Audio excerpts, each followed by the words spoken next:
Well, Catholic archbishops in Australia are working on putting a request through to the Pope himself to explain why $2.3 billion, yes, billion dollars were transferred through to Australia over a 6-year period.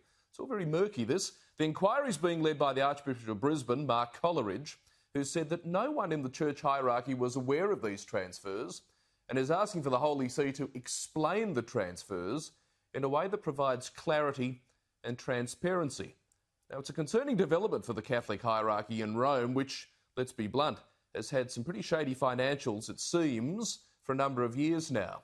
Well, joining me to shed some more light on this story is the man who actually broke it in The Australian, the political editor, Dennis Shanahan. Dennis, good to see you again. G'day, Michael. Now, this is one hell of a story. It's almost as if it's been written by Dan Brown. What can you tell us about it?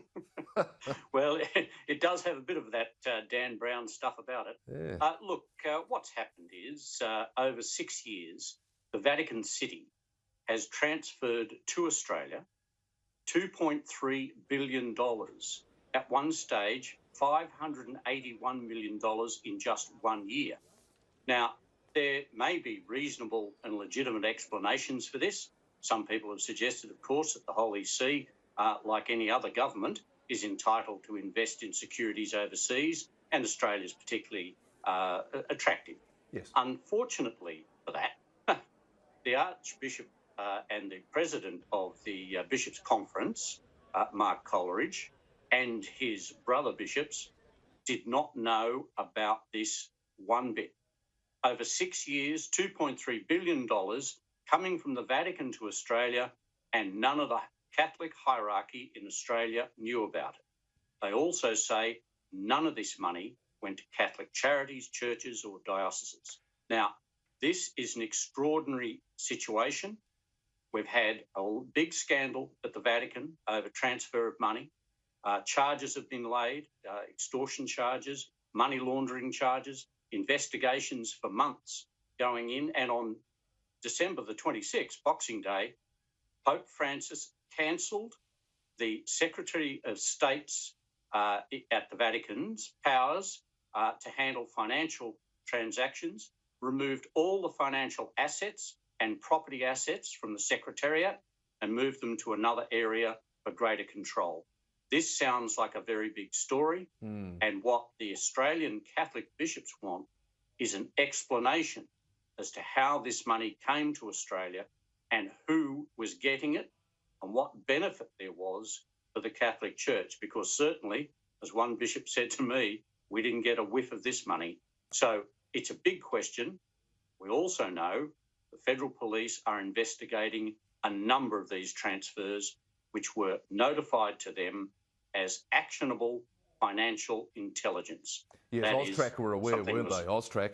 But I mean, Archbishop right. Coleridge said, what is certain is that Australian bishops did not know about these transfers until the disclosure last week, and we were astonished at the scale of the transfers. And then he said, quote, we don't know of any Australian Catholic charity, diocese, order or agency receiving any of this money from the Holy See. So I suppose the big question, Dennis, is where did it all go?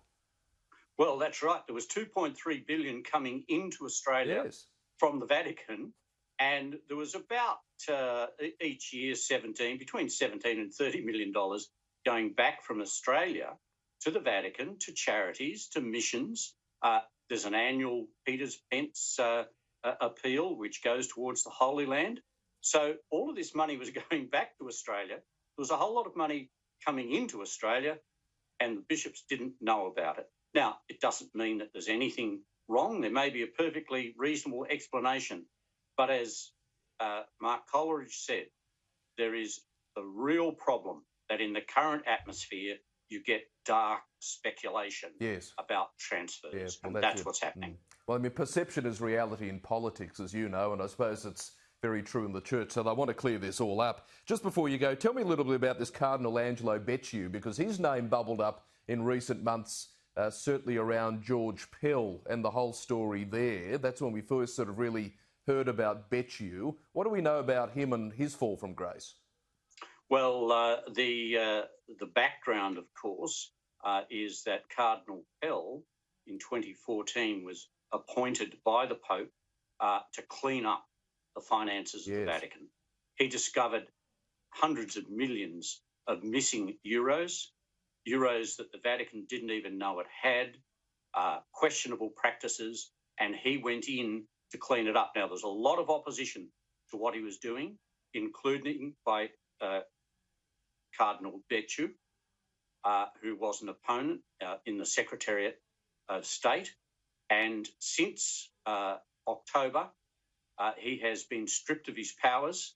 He has stepped down as the rights of a cardinal. That is, he can no longer vote for a new pope, and he certainly doesn't have a future himself, which he has declared publicly in the Catholic Church as far as further advancement is concerned. And an associate of his has been charged with extortion. He was removed because of his connections with a scandalous project in London, $360 million, and a lot of that money went to his relatives. So I think that Cardinal Becciu has a lot to answer for, and he has denied any wrongdoing, of course, but his name was on two of those transfers, totaling $500,000 a pop, almost $1 million, which were transferred under his name that we know about, and that was part of that $2.3 billion. So Cardinal Becciu is under pressure. The Pope has taken away a lot of his powers. The Pope is moving to tighten up the finances. And what people are saying in Rome and around the world, in fact, is that Cardinal Pell has been vindicated. It also makes the point that there have been allegations that some money went from the Vatican City to Australia to adversely affect the trial of Cardinal Pell on the historical sex abuse charges, and that those payments assisted in trying to get Cardinal Pell removed from his job, where he was cleaning up the finances of the Vatican, and returned to Australia to face the charges and the trials of which he was finally and formally acquitted unanimously from the High Court. So a lot of background to this. It's part of a big global story.